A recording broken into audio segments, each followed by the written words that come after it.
I fell into non-duality 2 years ago, and since then, all my belief systems, including a very materialistic view of life with objective goals to reach in the future, have collapsed. It has first been a relief coming with glimpses of truth, but has now evolved into stuckness with no more energy in life.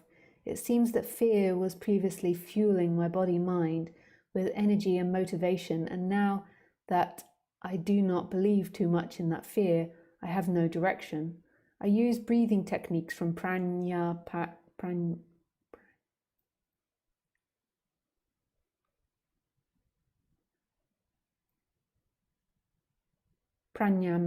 to help my body to recalibrate, and I can feel huge tension in the left nostril and my throat, such as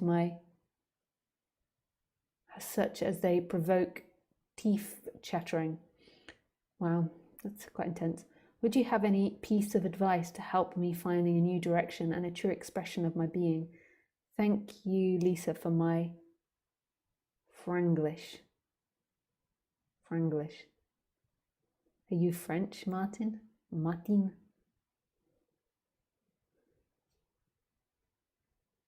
I know. You're from the US. The USA. Franglish.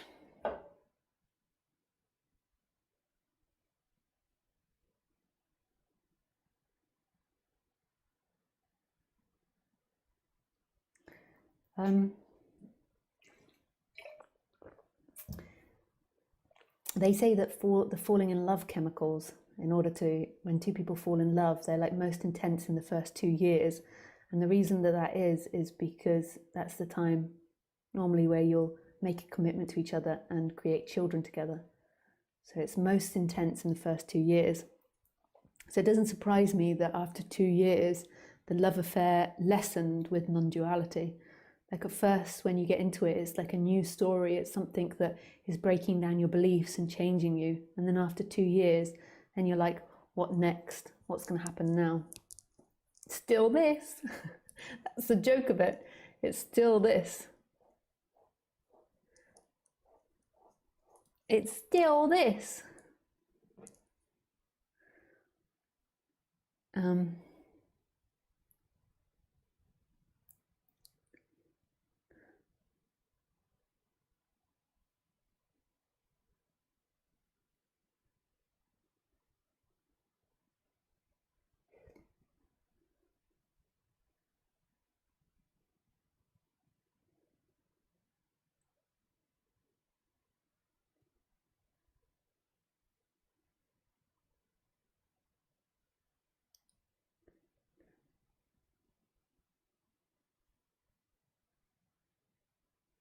And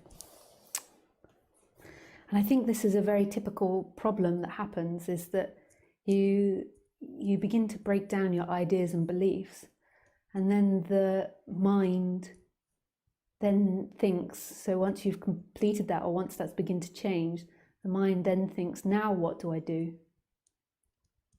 And basically what you have to do with this life is you have to, your setup is to simply survive. That's it. That's all you have to do, is just survive. So just get enough food, enough water, enough shelter in order to survive. I know that sounds really like boring.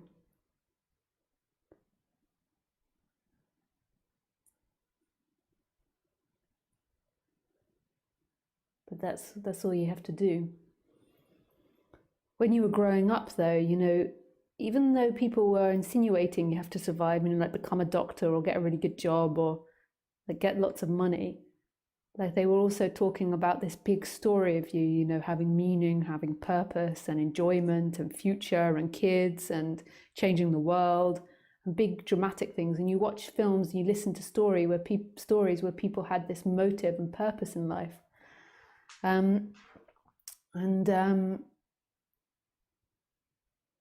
And so then when you begin to go through this process, the idea of simply living and simply surviving is like, Lisa, Life is so much more than that.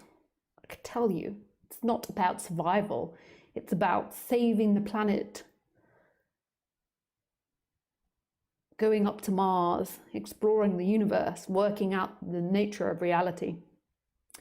Whereas actually on the human level, it's just the body wants to survive, just like the tree wants to survive, just like the dogs want to survive. It's very simple, really. It's just this survival. And your actual peace, your freedom, doesn't come from what you do to survive. Your freedom comes from being connected to who you are, and that's all your motive for life. But prior to getting into this subject, your motivation came from something intellectual. Whereas if you go and drop more into the body, you'll notice that the body's got a natural inclination to survive. It might not be very strong, but to work, to do something, to do daily things, to feed itself, to clean, but it's naturally there. And there's nothing wrong with it being super simple. It doesn't have to be really complex or really dramatic. So that's that on that side of things. And I don't think that the human is designed to wake up as such, but because of the suffering, it has to wake up to itself. So some teachers say that, we're put on this planet to wake up to ourselves.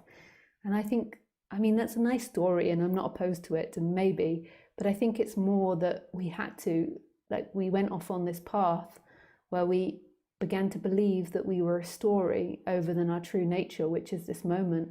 And then society is suffering terribly, I think.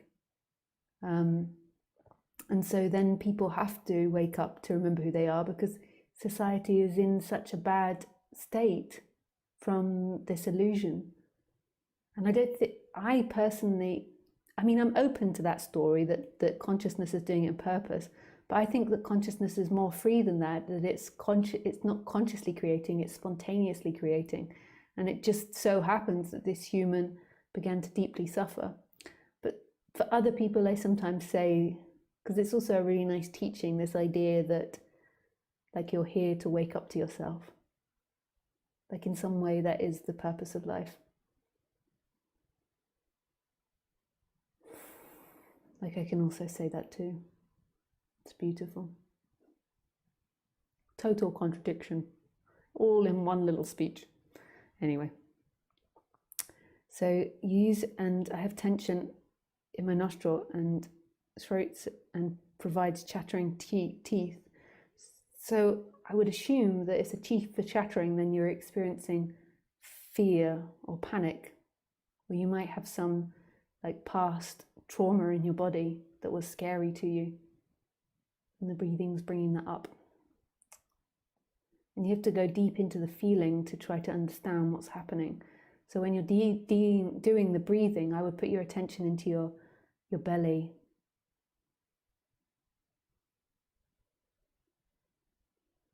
Because that's more than likely where fear is. Just be curious about what's happening. And at the same time, know that nothing's happening.